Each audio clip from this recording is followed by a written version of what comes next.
Psycho నా కొడుకు. మీరందరూ అనుకుంటున్నారు ఏంటంటే, మీరందరూ ఏమనుకుంటున్నారంటే చిన్న దొంగ అనుకుంటున్నారు. ఇది చిన్న దొంగ కాదు, చాలా పెద్ద దొంగ.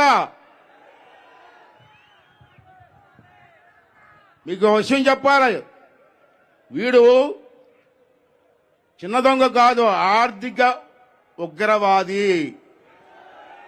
ప్రెస్ వాళ్ళు రాసుకోండి హెడ్లైన్స్. వీడు ఆర్థిక ఉగ్రవాది, ధన పిశాచి.